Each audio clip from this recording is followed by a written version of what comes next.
ইসলাম বিরোধীদের জন্য প্রশ্ন 3টা, আপনারা যারা মুমিন তাদের জন্য 4টা, আপনাদের জন্য একটা বেশি। আলহামদুলিল্লাহ কোন? কবরে এসে প্রথম প্রশ্ন করবে, মুনকার নাকির যখন চলে আসবে, 40 কদম যখন আত্মীয় স্বজনরা লাশটাকে কবরের মধ্যে দিয়ে 40 কদম চলে যায়, তখনই ফেরেশতা চলে আসে। আহা, শেষ, সব শেষ।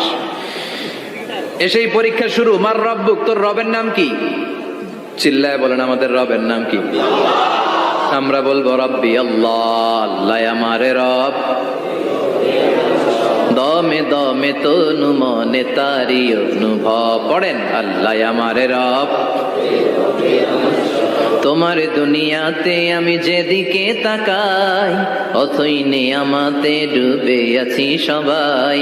পাখ পাখালির গানে শুনি তাসবিহ কল রব, তাসবিহ কল রব, আল্লাহ আমারে রব।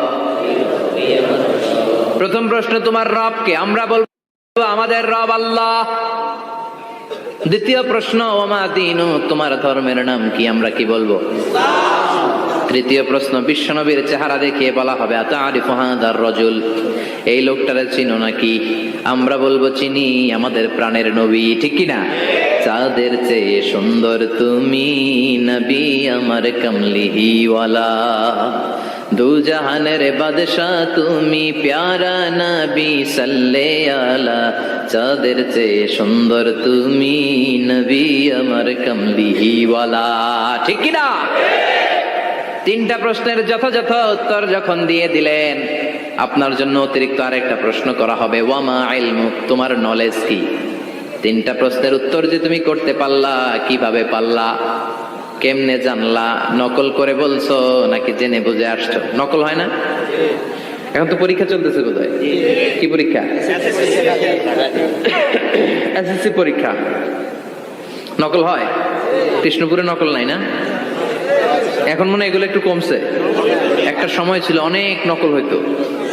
পাঞ্জাবের ভিতরে নকল, পকেটে নকল, টুপির ভিতরে নকল, মৌজার ভিতরেও নকল। এমনকি মেয়েরাও নকল করে পরীক্ষার হলে, আছে না নাই? স্কেলের মধ্যে লিখে নিয়ে যায়, হাতের মধ্যে লিখে নিয়ে যায়, ওড়নায় লিখে নিয়ে যায়, কাপড়ে লিখে নিয়ে যায়, আছে না নাই? ফেরেশতারা বলবে নকল করছো নাকি? কেমনে জানলা? 3টা প্রশ্নের উত্তর তুমি কেমনে বললা? আল্লাহ তোমার রব, ইসলাম তোমার ধর্ম, এই লোকটা বিশ্বনবী, কেমনে চিনলা? আপনাকে তখন বলতে হবে, আমি কোরআন থেকে শিখেছি, আমি হাদিস থেকে শিখেছি, আমি ইসলাম জেনে বুঝে মেনেছি, আমি আন্দাজে কোথাও ঘুরি নাই। চিল্লা এখন ঠিক কিনা?